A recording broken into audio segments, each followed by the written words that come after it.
ನಡಿ, ಈಗ ಶುರು ಮಾಡೋಣ.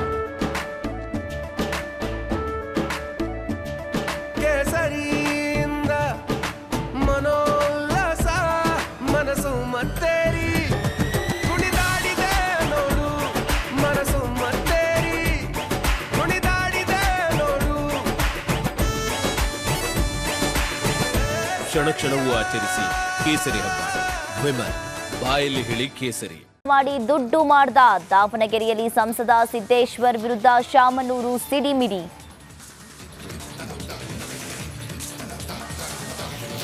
ಬಿಟ್ಕಾಯಿನ್ ಕೇಸ್ನಲ್ಲಿ ಮತ್ತೋರ್ವ ಅರೆಸ್ಟ್. ಇನ್ಸ್ಪೆಕ್ಟರ್ ಚಂದ್ರಾಧರ ಬಂಧನ. ವಿಶೇಷ ತನಿಖಾ ತಂಡದಿಂದ ವಿಚಾರಣೆ.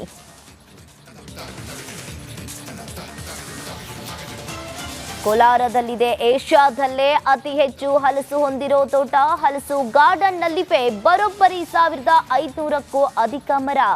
ಜಾನಕೆರೆ, ತೂಗುಗೆರೆ, ಸಿಂಗಾಪುರ ಹಲಸು ಸೇರಿದಂತೆ 42 ವಿವಿಧ ಹಲಸಿನ ತಳಿ. ರಾಯಚೂರಿನ ಪೊಲೀಸ್ ಕ್ವಾರ್ಟರ್ಸ್ನಲ್ಲಿ ಕಳ್ಳತನ. ಕಾಕಿ ಮನೆಯಲ್ಲಿ ಕದ್ದಿದ್ದ ಕಳ್ಳರು ಲಾಕ್. ಬಂಧಿತರಿಂದ 10 ಲಕ್ಷ ನಗದು ಜಪ್ತಿ.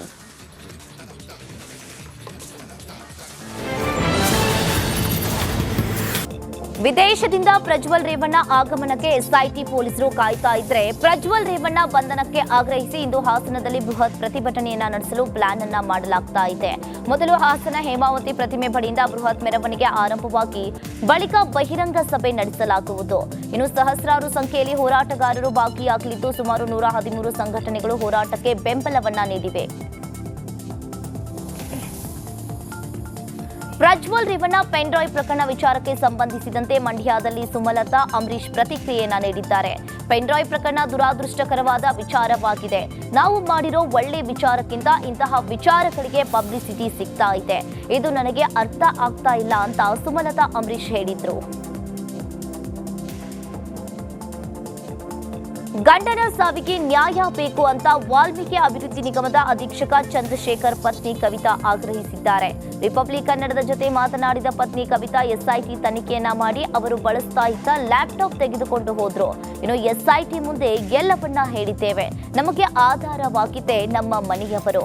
ನಮ್ಮಂತಹ ಬಡಪಾಯಿಗಳ ಜೀವ ತೆಗೆದ್ರಲ್ಲ, ಅಲ್ಲಿ ಏನು ನಡೆದಿದೆ ಎಂಬುದು ನಮಗೆ ಬೇಕು ಅಂತ ಹೇಳಿದ್ರು. ಶಿವಮೊಗ್ಗದ ವಾಲ್ಮೀಕಿ ಅಭಿವೃದ್ಧಿ ನಿಗಮದ ಅಧೀಕ್ಷಕ ಆತ್ಮಹತ್ಯೆ ಪ್ರಕರಣಕ್ಕೆ ಬಿಗ್ ಟ್ವಿಸ್ಟ್ ಸಿಕ್ಕಿದೆ. ಎಸ್ಐಟಿ ಅಧಿಕಾರಿಗಳು ಪದ್ಮನಾಭ ಮನೆಯಿಂದ ತೆಗೆದುಕೊಂಡು ಹೋಗಿದ್ದ ಪೆನ್ಡ್ರಾಯ್ ಸುಧಾಕರ್ ಎಂಬ ಹೆಸರಿನಿಂದಾಗಿದೆ. ಹಾಗಾದ್ರೆ ಪೆನ್ಡ್ರಾಯ್ ಮೇಲೆ ಇರುವ ಹೆಸರು ಸುಧಾಕರ್ ಯಾರು ಎಂಬ ಬಗ್ಗೆ ಎಸ್ಐಟಿ ಅಧಿಕಾರಿಗಳು ತನಿಖೆಯನ್ನು ನಡೆಸ್ತಾ ಇದ್ದಾರೆ.